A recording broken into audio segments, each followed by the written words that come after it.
గ్రంథములో దావీదు పొందినాడు, యాకోబు పొందినాడు.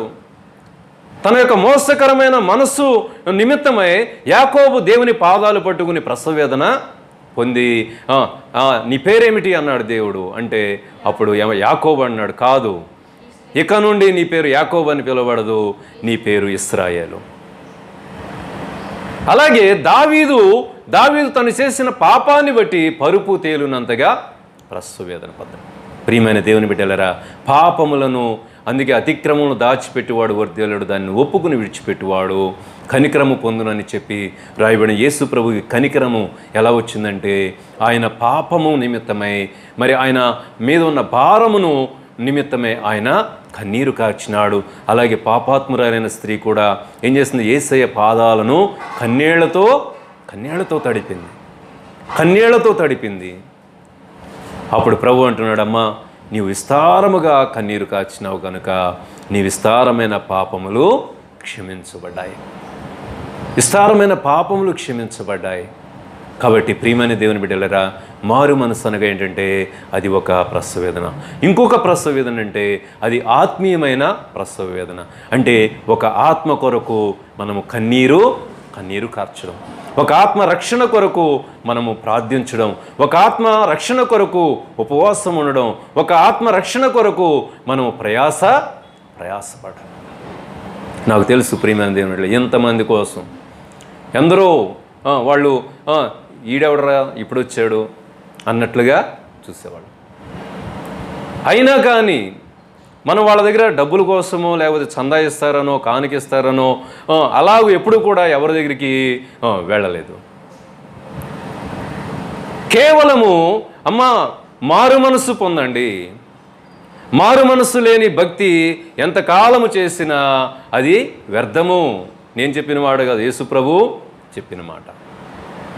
పై భక్తి ఎంతకాలం చేసినా వ్యర్థమే. యేసుక్రీస్తు రక్తములో మనము సంపూర్ణంగా కనగబడాలి. యేసు రక్తంలో కడగబడాలంటే మనము మన పాపములను ఒప్పుకోవాలి. అదే మారు మనస్సు. ఆనాడు యోహాను దగ్గరికి ఎలా వచ్చారు ప్రజలు అంటే తమ పాపములను ఒప్పుకొని యోర్దాను నదిలో బాప్తిస్మము పొందిరి. పాపాలు ఒప్పుకోవడం అంటే ఈ రోజున ఏదో పెదాలతో మనం పాపాలు ఒప్పుకోవడం అనేటువంటిది, పెదవులతో చేసినటువంటిది ఏది కూడా దేవుడు అంగీకరించడు. అర్థమైంది? పెదవులతో పాడే పాట కానీ, పెదవులతో చేసే ప్రార్థన కానీ, పెదవులతో చేసేటువంటి నిబంధనలు కానీ, పెదవులతో చేసినటువంటి మొక్కుబడులు కానీ, పెదవులతో చేసినటువంటి ఆ యొక్క పాపపు ఒప్పుకోలు కానీ అది దేవుడు అంగీకరించదు. ఏది ఎక్కడ జరుగుతున్నారు ఈ దినాల్లో? ఎవరు తెలుసుకుంటున్నారు? హల్లెలూయా స్తోత్రం, హల్లెలూయా స్తోత్రం, ఇదే సరిపోతుంది మనకి. 100 సార్లు 1000 సార్లు హల్లెలూయా స్తోత్రం. మనం పరిశుద్ధంగా మన హృదయాన్ని కాపాడుకోవాలని దేవుడు చెప్తూ ఉన్నాడు. మనము దేవుని స్తుతించడం, మహిమపరచడం మంచిదే, కానీ ఏమంటున్నాడు? మీరు నన్ను పెదవులతో గణపరుస్తున్నారు, మీ హృదయం నాకు దూరముగా ఉన్నది. అంటే అర్థం ఏంటి?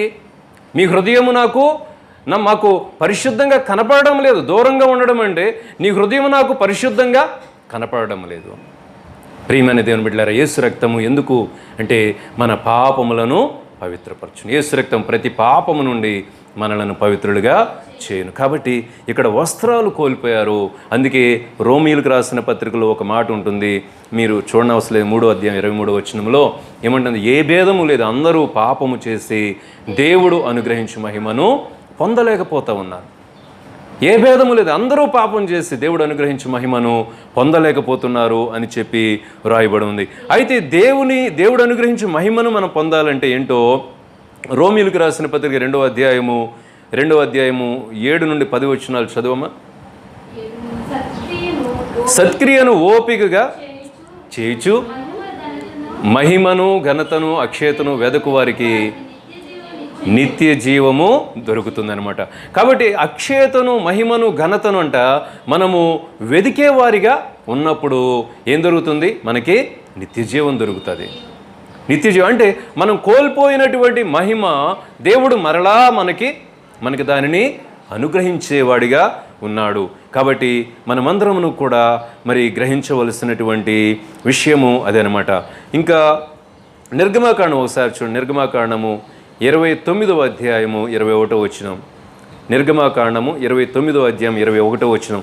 అంటే దేవుడు మనకి ఎలాంటి వస్త్రాలను ఇవ్వాలని ఆయన కోరుకుంటున్నాడో అక్కడ వ్రాయబడి ఉంది.